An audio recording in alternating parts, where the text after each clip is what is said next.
नमस्कार। आज हम एक बहुत ही दिलचस्प किताब पर बात कर रहे हैं, द डेली ट्रेडिंग कोच। इसे डॉक्टर ब्रेट स्टीनबर्गर ने लिखा है। हाँ, और डॉक्टर स्टीनबर्गर खुद ट्रेडर हैं, साइकोलॉजिस्ट भी और कोच भी, तो उनका पर्सपेक्टिव काफी यूनिक है इसमें। बिल्कुल, ये किताब सीधी बात करती है ट्रेडिंग में ना दिमाग का खेल और अनुशासन, यही सब कुछ है। सही कहा। इसका निचोड़ यही है कि आपका सिस्टम कितना भी अच्छा क्यों ना हो, अगर आपकी मानसिकता, आपका माइंडसेट ठीक नहीं है, तो वो फेल हो सकता है। तो आज हम कोशिश करेंगे कि इस किताब के जो वीडियो स्क्रिप्ट का सारांश हमें मिला है, उससे वो खास बातें निकालें जो ट्रेडर्स को रोज बेहतर बनने में मदद कर सकती हैं। तो चलिए शुरू करते हैं। हाँ, देखते हैं क्या है इसमें। किताब में ना 101 छोटे-छोटे लेसन हैं, डेली लेसन टाइप, और साथ में एक्शन स्टेप्स भी। पहला और शायद सबसे बड़ा सिद्धांत है, अपने कोच खुद बनिए। सुनने में अच्छा लगता है, पर मतलब क्या है इसका असल में? इसका मतलब है कि बाहर से टिप्स लेने या किसी गुरु पर डिपेंड करने की बजाय आप अपने एक्सपीरियंस से सीखें, खासकर अपनी गलतियों से। अच्छा। रोज एक तरह का फीडबैक सिस्टम बनाना। जैसे मान लीजिए ट्रेडिंग डे खत्म हुआ तो रुक कर सोचें, आज क्या सही किया, क्या गड़बड़ हुई, कल इसे इसे कैसे ठीक कर सकता हूं। ये जो खुद से सवाल जवाब है ना, यही असली सेल्फ कोचिंग है। मतलब खुद का एनालिसिस करना रोज, लेकिन अपनी गलतियों को देखना, मानना, ये तो मुश्किल होता होगा। होता है, बिल्कुल होता है। शायद इसीलिए ट्रेडिंग जर्नल की बात आती है। किताब इस पे काफी जोर देती है ना? हाँ, बहुत ज्यादा।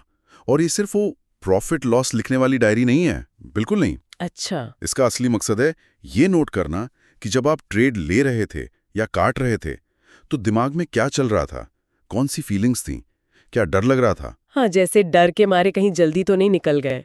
ये लिखना। और ये मुश्किल है, मानता हूं, खासकर जब लॉस हुआ हो, पर अपने पैटर्न पकड़ने का यही बेस्ट तरीका है। सही कहा। पूरी ईमानदारी से लिखना, यही चैलेंज है, और यहीं से भावनाओं की बात निकलती है। किताब में एक कमाल की लाइन है, feelings are data not directions.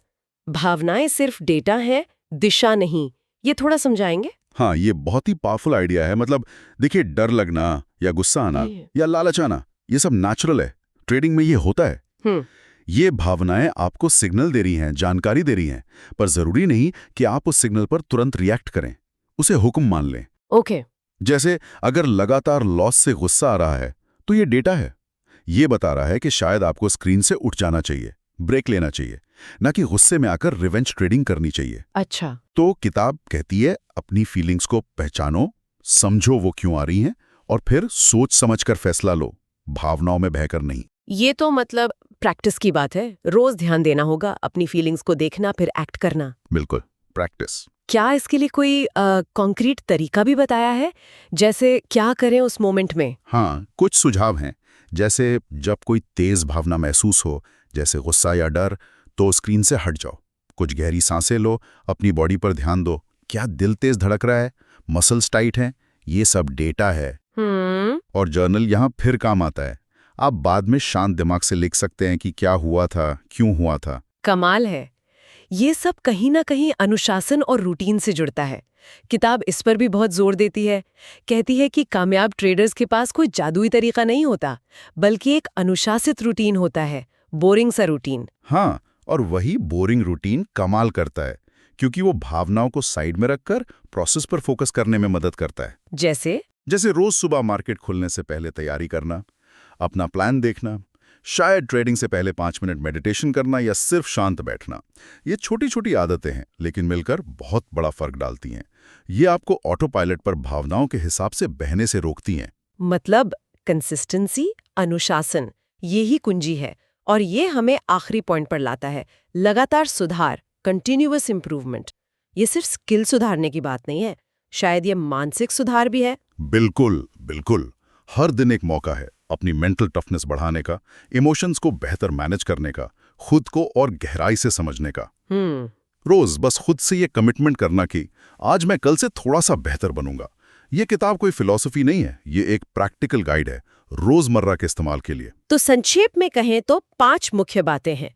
अपने कोच खुद बनो, भावनाओं को डेटा की तरह देखो, ईमानदारी से जर्नल बनाओ, अनुशासन रखो और रोज सुधार करो। परफेक्ट, यही सारा है।